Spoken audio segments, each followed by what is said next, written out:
बरं झालं एक प्रकारे का देवानं आपल्याला मुली दिल्या.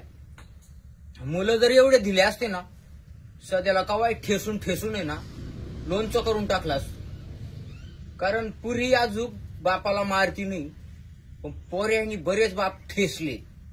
काही ठेसले ते आता खाली कमेंट करतील पा छक मारतील नीट.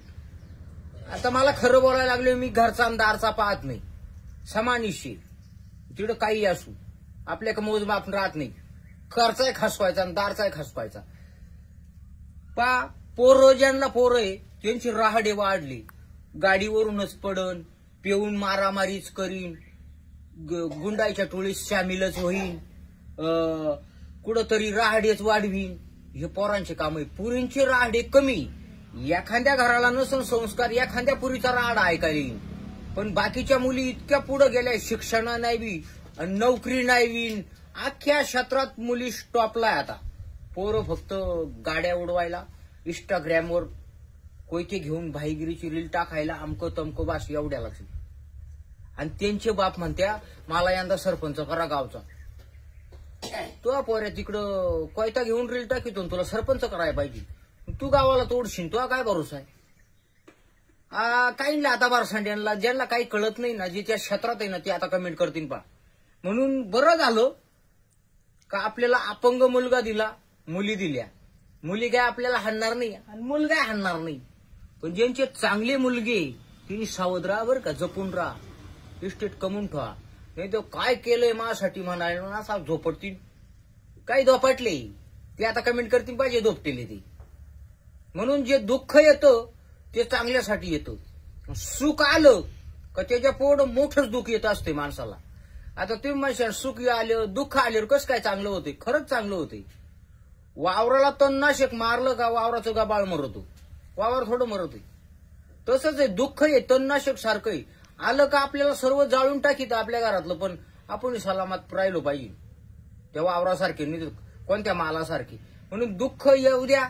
दुःखाला काय घाबरायचं काम नाही. पण सुखामध्ये माणसाला काही उमजत नाही बरं का. आणि आपला विषय चालू होता का ज्यांच्या मुली ते खरंच भाग्यशाली.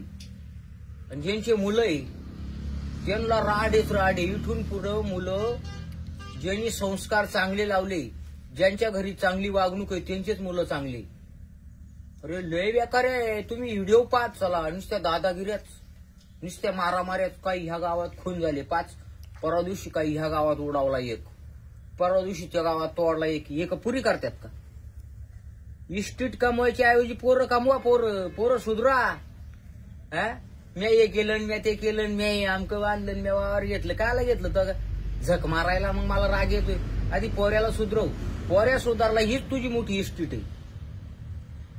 आणि एक ध्यानात घ्या पोरांना जर चांगलं वागणूक लावायची असेल तर जरा साधू संतांचे ग्रंथ रामायण महाभारत या ऐकायला लावा.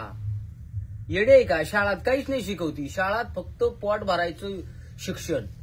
रामायण का शिकवायचं का सावत्र आईच्या वाचनासाठी राम वनवासाला गेलता. श्रावण बाळाची कथा शिकवा ना. आई वडिलांना काशीला कावड घेऊन चालला होता श्रावण बाळ. पाणी आणायला गेला तर तिकडं प्राण सोडला आई बापासाठी. हे शिकवा ना. ज्या आईसाठी सावत्र आईसाठी रामानं वनवास भोगला हे शिकवा. भीष्मानं बापासाठी आजीवन ब्रह्मचारी राहिला हे शिकवा. नाही तर मग काय करे. महापोऱ्यानं लय शिकलाय आणि तो आता सध्या बँगलोरला आहे. तू काय करतो. मी इकडे शेपुट्या वळीतोय 2-3 आणि इथंच बाहेर येतोय. मग तुला कुठे सुख आहे. पोऱ्या बँगलोरला पोऱ्यान सून आणि हा इकडे बाहेर येतोय. वाकडा कमरात झाला 80चा तरी कायला सांगतोय. सुख ज्याला नाही त्यांना पोरं काढू नये. मजा काय काय काढलं 5-5 पोरं आहे. बाकरी नाही पुरिंक आहे सध्या गावाला. असं खरं बोललं की येडं काही बुकत आहे. तुम्ही येडे आहे खरे. फक्त येडं म्हणून ते दाबायचंय पण पब्लिक येडी नाही ना. 3 मिनिटं झाले का. ओके.